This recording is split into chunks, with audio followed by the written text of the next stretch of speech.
भाई अगर मैं तुम्हें बोलूं कि एक बंदा घर पर ही बैठ रहा है, कभी जिम भी नहीं गया ना, उसने कभी कोई एक्सरसाइज की, लेकिन फिर भी उसने एक नेचुरल जिम जाने वाले बंदे से ज्यादा मसल बना ली, क्या तुम बिलीव करोगे? नहीं ना, मैं भी नहीं करता। लेकिन ऐसा ही हुआ था एक रियल साइंटिफिक स्टडी में। जब मैंने इस स्टडी के बारे में पढ़ा तो मेरा दिमाग लिटरली हिल गया, क्योंकि अगर ये बात सच है तो फिटनेस इंडस्ट्री का आधा नैरेटिव ही चेंज हो जाता है। 1996 new England journal of medicine, one of the most famous muscle building studies ever conducted. 43 men, 10 weeks control study. Researcher ने 43 हेल्दी मैंस को 4 ग्रुप में डिवाइड किया। ग्रुप नंबर 1, इस ग्रुप में ना उनसे जिम कराई गई ना उनको स्टेरॉइड दिया गया, उनको सिर्फ रिसर्च में रखा गया। As expected there was nothing change, कोई डिफरेंस नहीं था उनकी हेल्थ में। Group number 2, gym training natural no steroid.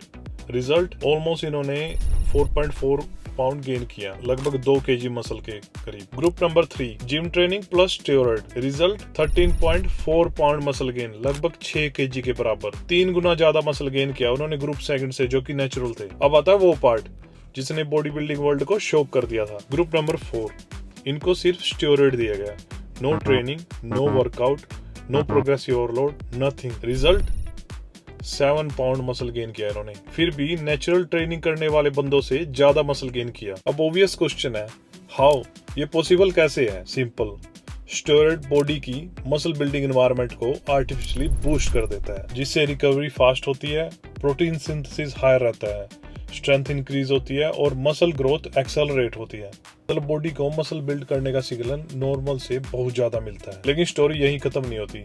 2001 में रिसर्चर ने एक और फॉलो अप स्टडी की। इस स्टडी में उन्होंने 20 वीक्स के लिए डिफरेंट टेस्टोस्टेरोन डोजेस को टेस्ट किया। इस बार उन्होंने अलग अलग टेस्टोस्टेरोन की डोजेस यूज की, 25 मिलीग्राम, 50 मिलीग्राम, 125 मिलीग्राम, 300 मिलीग्राम और 600 मिलीग्राम। और जैसे जैसे डोज बढ़ी मसल गेन भी बढ़ता गया। 600 mg ग्रुप ने अराउंड 20 पाउंड मसल गेन किया, लगभग 9 kg के बराबर। अब इमेजिन करो, अगर टेस्टोस्टेरोन इतना पावरफुल है तो एलीट बॉडी बिल्डर क्या क्या कर रहे होंगे। Elite genetics, elite coaching, elite nutrition, years of experience और ऊपर से मल्टीपल परफॉर्मेंस एनहांसिंग ड्रग्स। इसलिए कुछ फिजिक्स लिटरली सुपर ह्यूमन लगती है। लेकिन एक और अनकंफर्टेबल ट्रूथ है भाई, genetics.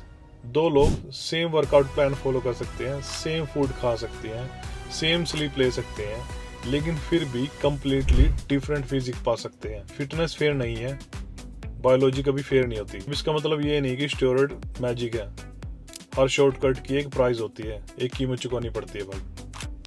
Heart issues, blood pressure, hormonal shutdown, fertility problems, mental health issues और कुछ केस में अर्ली डेथ।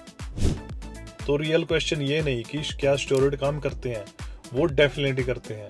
रियल क्वेश्चन यह है कि क्या रिजल्ट उस प्राइस के लायक है? मेरे लिए रियल फ्लैक्स आज भी वही है भाई, 5 से 10 साल नेचुरली कंसिस्टेंस रहना, क्योंकि मसल्स इंजेक्ट की जा सकती है, डिसिप्लिन नहीं। और सच कहूं तो भाई मुझे स्टेरॉइड लेने वाले लोगों से कोई प्रॉब्लम नहीं है, मुझे झूठ से प्रॉब्लम है। क्योंकि जब एक एनहांस फिजिक को नेचुरल बताया जाता है तो वो सिर्फ एक झूठ नहीं बोला जाता। लाखों यंग लिफ्टर्स को अनरियलिस्टिक एक्सपेक्टेशन बेची जाती है और फिर वो अपनी बॉडी से नफरत करने लगते हैं, जबकि प्रॉब्लम उनमें नहीं होती, कंपैरिजन में होती है। और शायद फिटनेस का सबसे बड़ा लेसन यह नहीं कि तुम कितना मसल बना सकते हो, फिटनेस का सबसे बड़ा लेसन यह है कि तुम कितने साल तक कंसिस्टेंट रह सकते हो। क्योंकि एंड में सबसे ज्यादा स्ट्रॉन्ग इंसान वो नहीं जिसके बहुत बड़े मसल और जो सबसे ज्यादा वेट उठाता है। सबसे स्ट्रॉन्ग इंसान वो होता है जो बिना शॉर्टकट के सालों तक लगा रहता है और अपनी हेल्थ को मेंटेन करता है, अपनी फिजिक को मेंटेन करता है। तो मिलते हैं भाई नेक्स्ट वीडियो में। Stay real and train hard.